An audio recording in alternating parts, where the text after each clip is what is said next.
Миша елгасы кушылдыгында җыелган шүпле һәм ләм баскан урыннарына чистарту максаты белән өмә оештырдылар.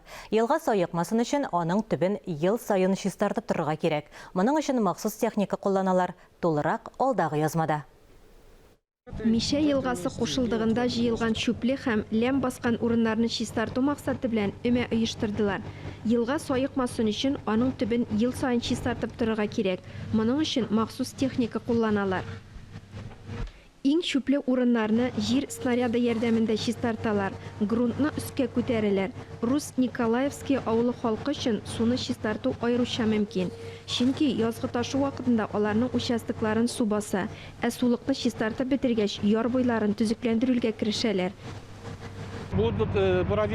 Электр үткәреп лампалар куябыз, агачлар утырту, чәчәкләр үстерүне дә күздә тотабыз. Яр буенда җиһазлар куеп, пляж ясарга да ниятебез бар. Ә Державина авылындагы сулыкны янгын сөндерү өчен резервуар буларак кулланалар. Елганы чистартуда җирлек халык та катнаша. Су объектларындагы эшләр экология ил күләм проекты буенча үткәрелә.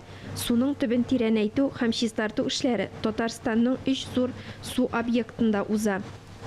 Мы реализуем на сегодняшний Без бүгенге көндә 2 муниципаль районда сулыкларны чистартабыз. Эшләр Мамадыш, Лаеш районнарында алып барыла. Моның өчен республикадан 99 миллион сум акча тотыла.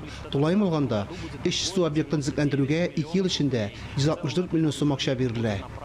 Су объектларында барлык эшләр дә федераль бюджет акчасына башкарыла. Тагын берничә проектны планлаштыралар. Чаллыда Мәләкәс елгасын чистартырга җыеналар. Елизавета Жукова, Ләлә Зайнуллина, Илдар Галәутдинов, Татарстан яңалыклары.